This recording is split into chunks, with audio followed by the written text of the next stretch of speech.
அனைவருக்கும் வணக்கம். Welcome back to Madurai சுற்றுலாம் சேனல். இன்றைக்கி எங்கே வந்திருக்கோம் பார்த்தீங்கன்னா, நம்ம மதுரை வண்டியூர் பார்க்குக்கு தான் வந்திருக்கோம்.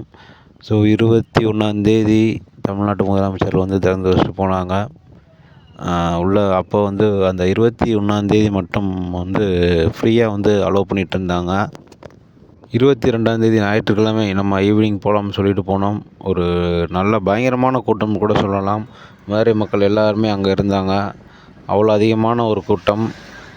நம்ம உள்ளே போகலான்ட்டு போனப்போ என்ட்ரன்ஸ் டிக்கெட் கேட்டாங்க. என்ட்ரன்ஸ் டிக்கெட் எவ்வளோன்னு கேட்டப்போ ரூ. 20 சொன்னாங்க.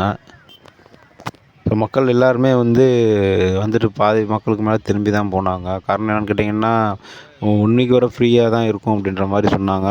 பட்டு உடனே டிக்கெட்டு போட ஆரம்பிச்சிட்டாங்க. அது மட்டும் இல்லாமல் ஒன்லி கேஷ் அப்படின்ற மாதிரி கொண்டு வந்துட்டாங்க. நோ ஜிபே எதுவுமே பண்ண முடியாது, கேஷ் இருந்தால் உள்ளே போங்கன்ற மாதிரி பேசிட்டாங்க.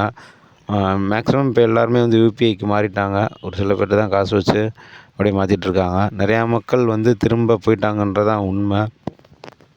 அதுபோக இன்னொரு டவுட்டு இருக்குது. என்னென்னு கேட்டிங்கன்னா, ஆரம்ப காலத்தில் இங்கே நிறையா பேர் வாக்கிங் போவாங்க. அவங்களுக்கும் இப்போ உள்ளே போனால் என்ட்ரன்ஸ் ஃபீஸ் வாங்குவாங்களான்றது தான் என்னோடய கேள்வி. ஏன்னா ஈவினிங் டைமில் நானும் அங்கே வாக்கிங் போகிற ஒரு ஆள். இப்போ பார்க்கலாம், ஈவினிங் நம்ம போய் பார்ப்போம் டிக்கெட் கேட்குறாங்களா என்னன்னு சொல்லிவிட்டு. ஃப்ரீயாக போன ஒரு இடத்துக்கு இப்போது டிக்கெட் வசூல் பண்ணுறாங்க. நிறையா மக்கள் இங்கே ஓய்வு எடுத்துகிட்டு போகிறாங்க. மதிய வேளையில் சாப்பிட்டு போவாங்க. இந்த இடத்துல திடீர்னு ரூ. 20 ஒரு கண்டிக்கத்தக்கதுன்னு கூட சொல்லலாம். மதிய வேளையில் நிறையா ஓய்வு எடுக்க இங்கே வருவாங்க. பழைய சுந்தரம் பார்க் மாதிரி இல்லைன்னு கூட சொல்லலாம். 50 கோடி செலவு பண்ணியும் மக்களுக்கு அது ஒரு துயரமாக தான் இருக்குன்னு கூட சொல்லலாம். ஒரு குறிப்பிட்டதுக்கு மட்டும் நீங்கள் டிக்கெட் போட்டு வாங்கலாம். உள்ளே அலோவ் பண்ணுறதுக்கு டிக்கெட்டு வாங்குறது ஒரு கண்டிக்கத்தக்கது.